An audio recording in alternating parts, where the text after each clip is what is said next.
ఎలా ఉన్నారండి? ఇండియన్ డైరీకి స్వాగతం.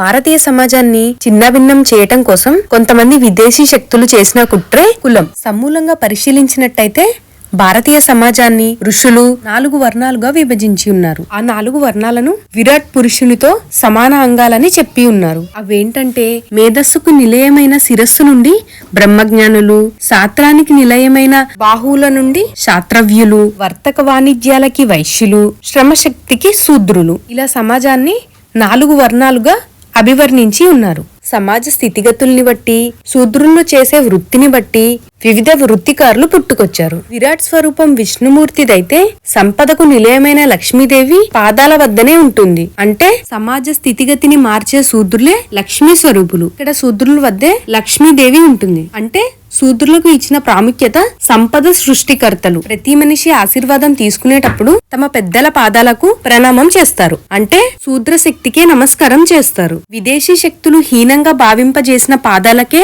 ప్రతి వారు నమస్కారం చేస్తారు. విరాట్ స్వరూపుడు ఎల్లప్పుడూ శేషశాయి మీదే పవలించి ఉంటారు. అంటే 4 వర్ణాలు సమానంగా ఉన్నట్టే. ఎక్కువ తక్కువ ఏమీ లేదు. సంపద సృష్టికర్తలు శూద్రులైతే ఆ సంపదను పంచిపెట్టేది వైశ్యులు. ఈ సమాజానికి రక్షణ కల్పించేది క్షత్రియులు. అలానే ఈ సమాజం హితం కోరుకునే బ్రహ్మజ్ఞానులు. ఇలా సమాజాన్ని వర్ణ విభజన చేసి ఉన్నారు. ఉదాహరణగా చూస్తే మహాపతివ్రతురాలైన అనసూయ, అరుంధతి ఇద్దరు చర్మ వ్యాపారం చేసే వంశం నుండి వచ్చారు. అలానే ఈనాటి సంత్ రవిదాస్ కూడా చర్మకారుడే. అంటే పాదరక్షలు తయారు చేసే వాళ్ళు. ఇంకా చూస్తే గిరిజనుడైన వాల్మీకి రాసిన రామాయణం, శూద్రుడైన వ్యాసుడు రాసిన మహాభారతం మనకి ఆరాధ్య గ్రంథాలు. ఇక్కడ ఎవరు తక్కువ ఎవరు ఎక్కువ? విదేశీయుల కపట బుద్ధికి ప్రభావితమైన కొంతమంది వితండవాదం పసలేనిది అనేది స్పష్టమవుతుంది. కనుక విదేశీయుల భావాలతో కొట్టుకుపోకండి భారతీయులారా.